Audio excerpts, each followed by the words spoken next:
जय हिंद दोस्तों, Sandeep tricky math special YouTube channel में आप सभी का स्वागत है।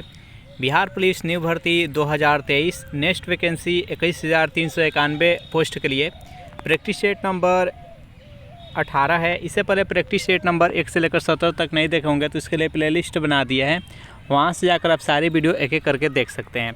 इस प्रैक्टिस सेट में हम 50+ महत्वपूर्ण प्रश्न देखने वाले हैं, तो इस वीडियो को अंत तक देखिएगा। वीडियो स्टार्ट करते हैं और चलते हैं हम प्रश्न की तरफ। पहला प्रश्न है आपके सामने कि गांधार मूर्तिकला की सर्वोत्तम कृतियाँ कब प्रकट हुई? मौर्य काल में, कुषाण काल में, गुप्त काल में और हर्ष काल में। बताइए यहाँ पर 1 नंबर प्रश्न का सही आंसर क्या है। तो जो भी कैंडिडेट यहाँ पर ऑप्शन नंबर बी बता रहे हैं कुषाण काल, बिल्कुल ही सही जवाब है। चलिए सेकेंड नंबर प्रश्न देखते हैं। प्रश्न है आपके सामने, कौन सा चालुक्य शहर मंदिरों का शहर कहा जाता है? ऐहोल, बादामी, पटाकाल और डी है अजंता। बताइए यहाँ पर सेकेंड प्रश्न का राइट आंसर क्या है। कौन सा चालुक्य शहर मंदिरों का शहर कहा गया है? तो जो भी कैंडिडेट यहाँ पर ऑप्शन नंबर ए बता रहे हैं ऐहोल, बिल्कुल ही सही जवाब है। नेक्स्ट यहाँ पर 3 प्रश्न है आपके सामने कि भारत में निम्नलिखित में से किसने मूर्ति पूजा की नींव रखी थी? जैन धर्म ने, बौद्ध धर्म ने, आजीवक ने और वैदिक धर्म ने। बताइए यहाँ पर 3 प्रश्न का राइट आंसर क्या है। तो जो भी कैंडिडेट यहाँ पर ऑप्शन नंबर बी बता रहे हैं बौद्ध धर्म, बिल्कुल ही सही जवाब है। नेक्स्ट यहाँ पर 4 नंबर प्रश्न है आपके सामने कि ब्रिटिश निर्मित उत्पादों का गांधी का बहिष्कार प्रभावी हुआ क्योंकि ब्रिटेन भारत को एक बड़ा नौ परिवहन केंद्र समझता था, औद्योगिक केंद्र समझता था, निर्मित वस्तुओं का बाजार समझता था और डी है खनिज संसाधनों का स्रोत समझता था। बताइए यहाँ पर 4 नंबर प्रश्न का सही आंसर क्या है। ब्रिटिश निर्मित उत्पादों का गांधी का बहिष्कार प्रभावी हुआ क्योंकि ब्रिटेन भारत को एक निर्मित वस्तुओं का बाजार समझता था। जो भी कैंडिडेट यहाँ पर ऑप्शन नंबर सी बता रहे हैं, बिल्कुल ही सही जवाब है। चलिए नेक्स्ट यहाँ पर 5 नंबर प्रश्न है कि निम्नलिखित में से किसने सर्वप्रथम भारत के लिए औपनिवेशिक स्वराज्य की मांग की थी? राजगोपालाचारी और सरदार पटेल ने, मोतीलाल नेहरू और गोविंद बल्लभ पंत ने, सी तेज बहादुर सप्रू और जयकर ने और जवाहरलाल नेहरू और जगजीवन राम ने। बताइए यहाँ पर 5 नंबर प्रश्न का सही आंसर क्या है। तो जो भी कैंडिडेट यहाँ पर ऑप्शन नंबर सी बता रहे हैं तेज बहादुर सप्रू और जयकर ने, बिल्कुल ही सही जवाब है। 6 नंबर प्रश्न है आपके सामने कि निम्न में से कौन फरवरी 1918 में स्थापित यूपी किसान सभा की स्थापना से संबद्ध नहीं था? इंद्र नारायण द्विवेदी, गौरी शंकर मिश्र, पंडित जवाहरलाल नेहरू और मदन मोहन मालवीय। बताइए यहाँ पर 6 नंबर प्रश्न का राइट आंसर क्या है। जो भी कैंडिडेट यहाँ पर ऑप्शन नंबर सी बता रहे हैं पंडित जवाहरलाल नेहरू, बिल्कुल ही सही जवाब है। नेक्स्ट यहाँ पर 7 नंबर प्रश्न है कि भारत में कर्जन के प्रशासन की तुलना औरंगजेब के किसने की थी? बाल गंगाधर तिलक ने, गोपाल कृष्ण गोखले ने, दादा भाई नौरोजी ने और एनी बेसेंट ने। बताइए यहाँ पर 7 नंबर प्रश्न का राइट आंसर क्या है। जो भी कैंडिडेट यहाँ पर ऑप्शन नंबर बी बता रहे हैं गोपाल कृष्ण गोखले, बिल्कुल ही सही जवाब है। नेक्स्ट यहाँ पर 8 नंबर प्रश्न है निम्नलिखित में से कौन भारत में उपनिवेशवाद के आर्थिक आलोचक थे? दादा भाई नौरोजी, महादेव गोविंद रानाडे, आरसी दत्त और उपयुक्त सभी। बताइए यहाँ पर 8 नंबर प्रश्न का राइट आंसर क्या है। जो भी कैंडिडेट यहाँ पर ऑप्शन नंबर डी बता रहे हैं उपयुक्त सभी, बिल्कुल ही सही जवाब है, यानी दादा भाई नौरोजी, महादेव गोविंद रानाडे और आरसी दत्त। नेक्स्ट यहाँ पर 9 नंबर प्रश्न है नमक सत्याग्रह के समय गांधी जी के गिरफ्तार हो जाने के बाद आंदोलन के नेता के रूप में उनका स्थान किसने लिया था? चारों ऑप्शन देख लीजिए और बताइए यहाँ पर 9 नंबर प्रश्न का राइट आंसर क्या है। जो भी कैंडिडेट यहाँ पर ऑप्शन नंबर ए बता रहे हैं अब्बास तैयब जी, बिल्कुल ही सही जवाब है। नेक्स्ट यहाँ पर 10 नंबर प्रश्न है आपके सामने निम्न में से कौन गदर पार्टी का पहला सभापति है? लाला हरदयाल, सोहन सिंह भकना, केसर सिंह और डी है पंडित काशीराम। बताइए यहाँ पर 10 नंबर प्रश्न का राइट आंसर क्या है। जो भी कैंडिडेट यहाँ पर ऑप्शन नंबर बी बता रहे हैं सोहन सिंह भकना, बिल्कुल ही सही जवाब है। गदर पार्टी का स्थापना 1913 ईस्वी में लाला हरदयाल के द्वारा किया गया। इसका प्रथम अध्यक्ष कौन थे? तो सोहन सिंह भकना थे। नेक्स्ट यहाँ पर 11वां प्रश्न है आपके सामने कि सिखों के धार्मिक स्थलों में निम्न में से कौन सा स्थान भारत में नहीं है? चारों ऑप्शन देख लीजिए और बताइए यहाँ पर 11वां प्रश्न का राइट आंसर क्या है। तो जो भी कैंडिडेट यहाँ पर ऑप्शन नंबर ए बता रहे हैं ननकाना साहिब, बिल्कुल ही सही जवाब है। नेक्स्ट यहाँ पर 12वां प्रश्न है कि कौन क्रांतिकारी आतंकवादी अपने जीवन के अंत में रामकृष्ण मिशन का स्वामी बन गया? अरविंद घोष, हेमचंद्र कानूनगो, सी है अजीत सिंह और डी है जितेंद्र नाथ चट्टोपाध्याय। बताइए यहाँ पर 12वां प्रश्न का सही आंसर क्या है? कौन क्रांतिकारी आतंकवादी अपने जीवन के अंत में रामकृष्ण मिशन का स्वामी बन गया था? जो भी कैंडिडेट यहाँ पर ऑप्शन नंबर डी बता रहे हैं, जितेंद्र नाथ चट्टोपाध्याय, बिल्कुल ही सही जवाब है। रामकृष्ण मिशन का स्थापना किसने किए थे? तो स्वामी विवेकानंद ने 1897 ईस्वी में। चलिए नेक्स्ट यहाँ पर 13वां प्रश्न आपके सामने, किसने महात्मा गांधी को भारतीय फकीर की संज्ञा दी थी? विंस्टन चर्चिल ने, लॉर्ड इरविन ने, रस्किन ने और टॉल्स्टॉय ने। बताइए 13वां प्रश्न का राइट आंसर क्या है? तो जो भी कैंडिडेट यहाँ पर ऑप्शन नंबर ए बता रहे हैं, विंस्टन चर्चिल, बिल्कुल ही सही जवाब है। 14वां प्रश्न है कि किसे भारतीय बिस्मार्क के रूप में जाना जाता है? वल्लभ भाई पटेल, सुभाष चंद्र बोस, भगत सिंह और बाल गंगाधर तिलक।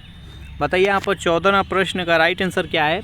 तो जो भी कैंडिडेट यहाँ पर ऑप्शन नंबर ए बता रहे हैं, सरदार वल्लभ भाई पटेल, बिल्कुल ही सही जवाब है। इन्हें लौह पुरुष के नाम से भी जाना जाता है। नेक्स्ट यहाँ पर 15वां प्रश्न है आपके सामने, निम्नलिखित में से किस संस्था की स्थापना महात्मा गांधी ने नहीं की थी? साबरमती आश्रम, सेवाग्राम आश्रम, विश्व भारती और फिनिक्स आश्रम। बताइए यहाँ पर 15वां प्रश्न का सही आंसर क्या है? जो भी कैंडिडेट यहाँ पर ऑप्शन नंबर सी बता रहे हैं, विश्व भारती, बिल्कुल ही सही जवाब है। चलिए नेक्स्ट यहाँ पर 16वां प्रश्न है कि 1833 के चार्टर एक्ट के प्रावधानों के अनुसार भारतीय कानूनों का संकलन करने, संहिताबद्ध करने और सुधारने के लिए एक विधि आयोग का गठन किसकी अध्यक्षता में किया गया था? बताइए यहाँ पर 16वां प्रश्न का सही आंसर क्या है? 4 ऑप्शन है आपके सामने, जल्दी से बताइए। तो जो भी कैंडिडेट यहाँ पर ऑप्शन नंबर ए बता रहे हैं, लॉर्ड विलियम बेंटिंक, बिल्कुल ही सही जवाब है। 17वां प्रश्न है आपके सामने, निम्नलिखित में से किस एक्ट के अंतर्गत भारत में ईस्ट इंडिया कंपनी के हाथ से शासन का हस्तांतरण ब्रिटिश सरकार को हुआ था? चारों ऑप्शन देख लीजिए और बताइए यहाँ पर 17वां प्रश्न का राइट आंसर क्या है? तो जो भी कैंडिडेट यहाँ पर ऑप्शन नंबर बी बता रहे हैं, गवर्नमेंट ऑफ इंडिया एक्ट 1858, बिल्कुल ही सही जवाब है। चलिए नेक्स्ट यहाँ पर 18वां प्रश्न है आपके सामने कि बाबा रामचंद्र ने कहाँ पर किसानों का संगठित किया? अवध में, बिहार में, बंगाल में, आंध्र में। बताइए यहाँ पर 18वां प्रश्न का सही आंसर क्या है? बाबा रामचंद्र ने कहाँ पर किसानों को संगठित किया था? जो भी कैंडिडेट यहाँ पर ऑप्शन नंबर ए बता रहे हैं, अवध में, बिल्कुल ही सही जवाब है। नेक्स्ट यहाँ पर 19वां प्रश्न है, निम्नलिखित में से किसकी भेदन क्षमता अधिक होती है? अल्फा किरण की, बीटा किरण की, गामा किरण, न्यूट्रॉन की। बताइए यहाँ पर 19वां प्रश्न का सही आंसर क्या है? निम्नलिखित में से किसकी भेदन क्षमता अधिक होती है? जो भी कैंडिडेट यहाँ पर ऑप्शन नंबर गामा किरण बता रहे हैं, बिल्कुल ही सही जवाब है। 19वां प्रश्न है कि रासायनिक दृष्टि से सिंदूर है calcium carbonate, potassium nitrate, mercuric sulphide और सोडियम क्लोराइड। बताइए यहाँ पर 20वां प्रश्न का राइट आंसर क्या है? जो भी कैंडिडेट यहाँ पर ऑप्शन नंबर सी बता रहे हैं, मर्क्यूरी के सल्फाइड, बिल्कुल ही सही जवाब है। नेक्स्ट यहाँ पर 21वां प्रश्न है कि पक्षियों को बहुत ऊंचाई पर उड़ते समय सांस की परेशानी क्यों नहीं महसूस होती है? क्योंकि उनके फेफड़े बहुत बड़े होते हैं, क्योंकि वे निष्क्रियता के साथ उड़ते हैं। ऑप्शन नंबर सी है क्योंकि उनमें अतिरिक्त वायु कोश होते हैं, और डी है क्योंकि वे कम ऑक्सीजन का प्रयोग करते हैं। बताइए यहाँ पर 21वां प्रश्न का राइट आंसर क्या है? जो भी कैंडिडेट यहाँ पर ऑप्शन नंबर सी बता रहे हैं, क्योंकि उनमें अतिरिक्त वायु कोश होते हैं, बिल्कुल ही सही जवाब है। नेक्स्ट यहाँ पर 22वां प्रश्न है कि नेफ्रोलॉजी किसका अध्ययन है? गुर्दे का, जिगर का, तंत्रिका तंत्र का और नवजात का। बताइए यहाँ पर 22वां प्रश्न का राइट आंसर क्या है? जो भी कैंडिडेट यहाँ पर ऑप्शन नंबर ए बता रहे हैं, गुर्दे, बिल्कुल ही सही जवाब है। सेशन आप लोग को अच्छा लग रहा है तो वीडियो को लाइक कर दीजिए, जितने भी स्टडी ग्रुप हैं उसमें इस वीडियो को शेयर कर दीजिए। नेक्स्ट यहाँ पर 23वां प्रश्न है कि जब बस सहसा मुड़ती है तब बस में खड़ा यात्री बाहर की ओर गिरता है, इसका क्या कारण है?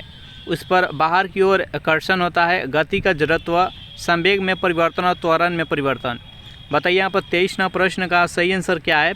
जो भी कैंडिडेट यहाँ पर ऑप्शन नंबर बी बता रहे हैं, गति का जड़त्व, बिल्कुल ही सही जवाब है। जड़त्व के नियम के कारण ऐसा होता है, और ये न्यूटन का प्रथम नियम का भी बोध होता है वहाँ पर। नेक्स्ट यहाँ पर 24वां प्रश्न है आपके सामने। सोडियम वाष्प लैंप प्रायः सड़क प्रकाश के लिए प्रयुक्त होता है क्योंकि यह सस्ते होते हैं, इनका प्रकाश एक वर्णी है और पानी के बूंदों से गुजरने पर विभक्त नहीं होता है।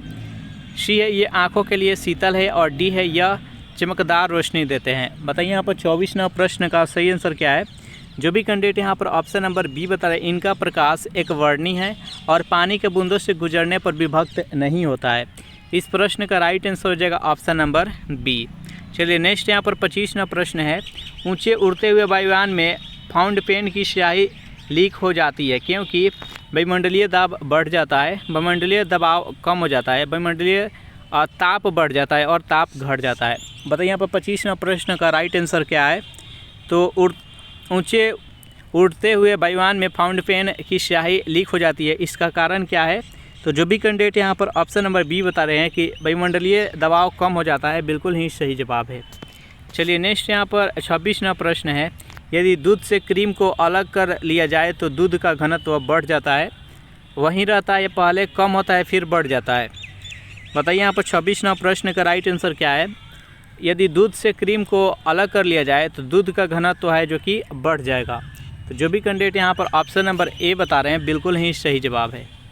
चलिए नेक्स्ट यहाँ पर 27वां प्रश्न है।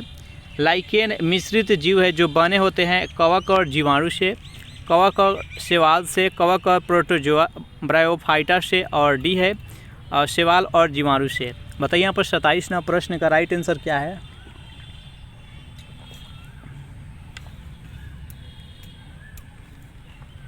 तो जो भी कैंडिडेट यहाँ पर ऑप्शन नंबर बी बता रहे हैं कवक और शैवाल, बिल्कुल ही सही जवाब, बेहद इंपॉर्टेंट प्रश्न है। चलिए नेक्स्ट क्वेश्चन देखते हैं।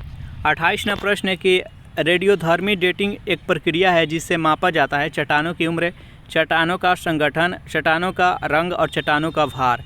बताइए यहाँ पर 28वां प्रश्न का राइट आंसर क्या है। रेडियोधर्मी डेटिंग एक प्रक्रिया है जिससे मापा जाता है चट्टानों का उम्र। जो भी कैंडिडेट यहाँ पर 28 नंबर का ए बता रहे हैं, बिल्कुल ही सही जवाब है। 29वां प्रश्न है आपके सामने। निम्नलिखित में से किस में ऋणात्मक आवेश होता है। अल्फा किरण में, अल्फा कण में, बीटा कण में और गामा किरण में।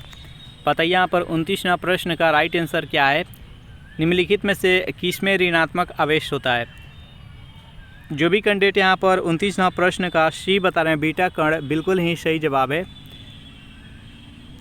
नेक्स्ट यहाँ पर 30वां प्रश्न है आपके सामने कि जल में आसानी से घुलनशील है। ऑप्शन नंबर ए है कार्बन, बी है नाइट्रोजन, सी है अमोनिया और डी है आयोडीन। बताइए यहाँ पर 30वां प्रश्न का राइट आंसर क्या है। निम्नलिखित में से कौन जल में आसानी से घुलनशील है। जो भी कैंडिडेट यहाँ पर ऑप्शन नंबर सी बता रहे हैं अमोनिया, बिल्कुल ही सही जवाब है। नेक्स्ट यहाँ पर 31वां प्रश्न है कि एक समतल दर्पण की वक्रता त्रिज्या होती है 0, अनंत, ऋणात्मक और परिमित। बताइए यहाँ पर 31वां प्रश्न का सही आंसर क्या है। एक समतल दर्पण की वक्रता त्रिज्या होती है। तो जो भी कैंडिडेट यहाँ पर ऑप्शन नंबर बी बता रहे हैं अनंत, बिल्कुल ही सही जवाब है। एक समतल दर्पण की जो वक्रता त्रिज्या होती है वो अनंत होती है। इसका राइट आंसर है ऑप्शन नंबर बी। नेक्स्ट यहाँ पर 32वां प्रश्न है कि रमन प्रभाव किस लाक्षणिकता से संबंधित है। ऊष्मा, प्रकाश, इन्हीं दोनों ऑप्शन में से बताइए यहाँ पर रमन प्रभाव किससे संबंधित है। तो जो भी कैंडिडेट यहाँ पर ऑप्शन नंबर बी बता रहे हैं प्रकाश, बिल्कुल ही सही जवाब है। नेक्स्ट क्वेश्चन देखते हैं। प्रश्न है आप 33 नंबर आपके सामने। कॉस्मिक किरणों के संबंध में निम्न कथनों में से कौन सी सही नहीं है। वे विद्युत चुंबकीय तरंग होती है, उनकी तरंग दैर्ध्य बहुत ही छोटी होती है, यह बहुत अधिक ऊर्जा वाले आवेशित कणों से बनी होती है, वे सूर्य से उत्पन्न होती है। बताइए यहाँ पर 33वां प्रश्न का राइट आंसर क्या है।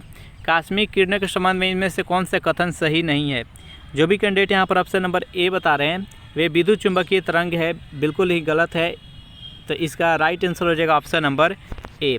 नेक्स्ट यहाँ पर 34वां प्रश्न है कि होमी भाभा पुरस्कार किस क्षेत्र में विशेष योगदान के लिए दिया जाता है।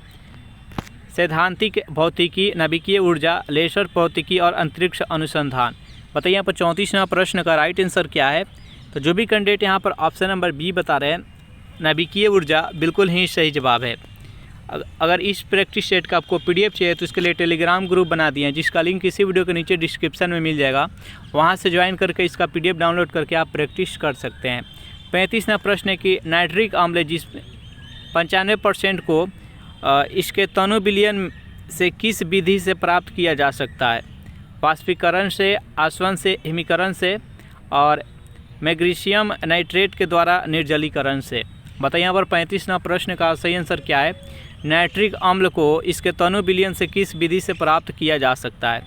तो जो भी कैंडिडेट यहाँ पर ऑप्शन नंबर डी बता रहे हैं, मैग्नीशियम नाइट्रेट के द्वारा निर्जलीकरण, बिल्कुल ही सही जवाब है।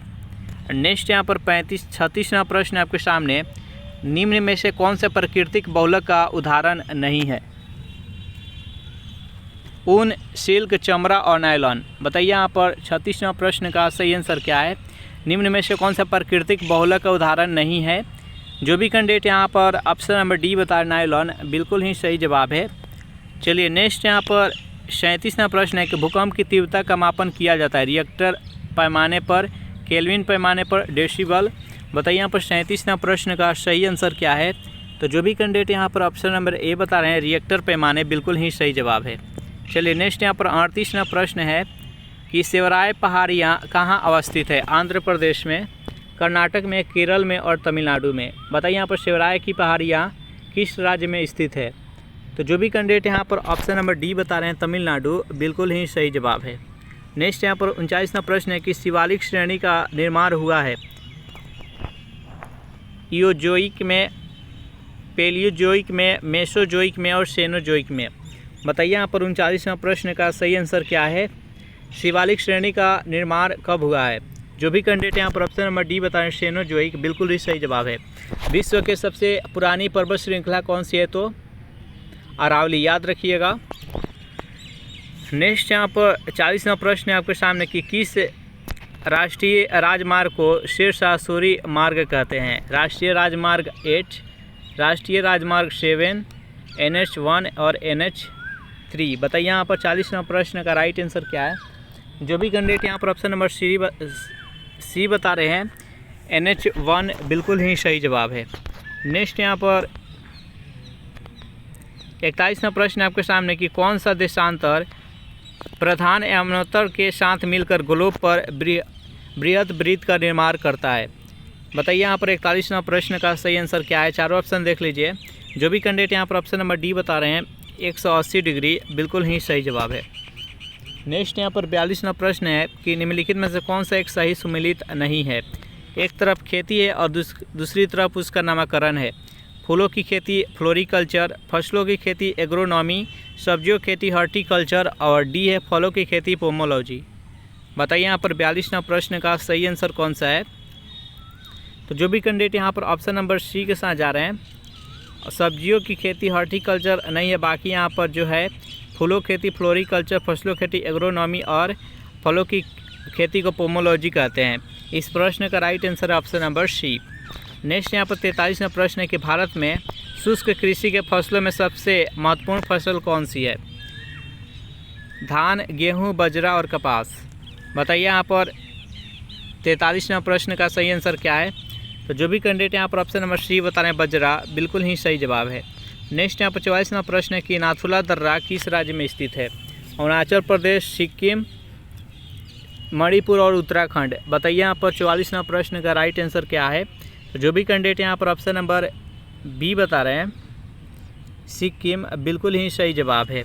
चलिए नेक्स्ट यहाँ पर 45वां प्रश्न है कि राजस्थान की खेतरी परियोजना किसके उत्पादन के लिए प्रचलित है? जस्ता, तांबा, इस्पात और एल्युमिनियम। बताइए यहाँ पर 45वां प्रश्न का सही आंसर क्या है? राजस्थान की खेतरी परियोजना किसके उत्पादन के लिए प्रचलित है? तो जो भी कैंडिडेट यहाँ पर ऑप्शन नंबर बी बता रहे हैं तांबा, बिल्कुल ही सही जवाब है। नेक्स्ट यहाँ पर 46वां प्रश्न है कि बगलिहार पावर प्रोजेक्ट जिसके विषय में पाकिस्तान द्वारा विश्व बैंक के समक्ष विवाद उठाया गया, भारत द्वारा किस नदी पर बनाया जा रहा है? झेलम नदी, सिंधु नदी, चिनाब नदी और सतलज नदी। बताइए यहाँ पर 46वां प्रश्न का सही आंसर क्या है? तो जो भी कैंडिडेट यहाँ पर ऑप्शन नंबर सी बता रहे हैं चिनाब नदी, बिल्कुल ही सही जवाब है। नेक्स्ट यहाँ पर 47वां प्रश्न है कि निम्नलिखित में से किसको पर्ल सिटी कहा जाता है? कांडला को, तूतीकोरिन को, कोची को, हैदराबाद को। बताइए यहाँ पर 47वां प्रश्न का सही आंसर क्या है? तो जो भी कैंडिडेट यहाँ पर ऑप्शन नंबर बी बता रहे हैं तूतीकोरिन, बिल्कुल ही सही जवाब है। नेक्स्ट यहाँ पर 48वां प्रश्न है कि डंकन मार्ग अलग करता है। तीनों ऑप्शन देख लीजिए और बताइए यहाँ पर 48वां प्रश्न का सही आंसर क्या है?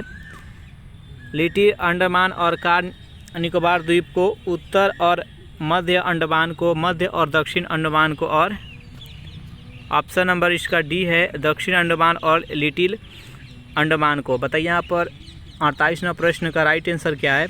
तो जो भी कैंडिडेट यहाँ पर ऑप्शन नंबर डी बता रहे हैं अंडमान, दक्षिण अंडमान और लिटिल अंडमान, बिल्कुल ही सही जवाब है। नेक्स्ट यहाँ पर 49वां प्रश्न है निम्नलिखित में से किस एक को नागरिकों के मौलिक अधिकारों का संरक्षक तथा भारत के संविधान का अभिभावक माना जाता है? संसद को, महान्यायवादी को, उच्चतम न्यायालय को और राष्ट्रपति को। बताइए 49वां प्रश्न का सही आंसर क्या है? तो जो भी कैंडिडेट यहाँ पर ऑप्शन नंबर सी बता रहे हैं उच्चतम न्यायालय, बिल्कुल ही सही जवाब है।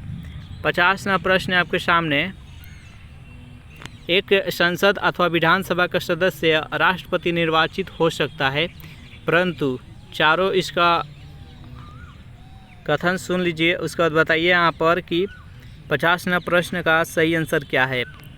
तो निर्वाचित होने के तुरंत उपरांत अपनी सदस्यता छोड़नी होगी, इसका एक शर्त होता है। तो इसका सही आंसर हो जाएगा ऑप्शन नंबर सी। नेक्स्ट यहाँ पर 51वां प्रश्न है आपके सामने कि भारतीय संविधान के कौन सा अनुच्छेद राष्ट्रपति को उच्चतम न्यायालय से परामर्श करने की शक्ति प्रदान करता है? अनुच्छेद 129, 132, 143 और 32। बताइए यहाँ पर 51वां प्रश्न का सही आंसर क्या है? तो अनुच्छेद 143, इसका राइट आंसर है ऑप्शन नंबर सी। नेक्स्ट यहाँ पर 52वां प्रश्न है कि council of scientific and industrial research का अध्यक्ष कौन है? बताइए यहाँ पर 52वां प्रश्न का राइट आंसर क्या है? इसका अध्यक्ष जो होते हैं वो भारत के प्रधानमंत्री होते हैं। तो इसका राइट आंसर है ऑप्शन नंबर सी। इस प्रकार से ये सेशन यहीं पर समाप्त हो रहा है। ये सेशन आप लोग को कैसा लगा ज़रूर कमेंट करके बताइएगा। सेशन आप लोग को अच्छा लगा हो तो वीडियो को लाइक कर दीजिए, अपने दोस्तों को शेयर कर दीजिए, और जो भी कैंडिडेट अभी तक इस चैनल को सब्सक्राइब नहीं किए होंगे तो इस चैनल को प्लीज़ सब्सक्राइब कर लीजिएगा। Thanks for watching this video. मिलते हैं नेक्स्ट वीडियो में।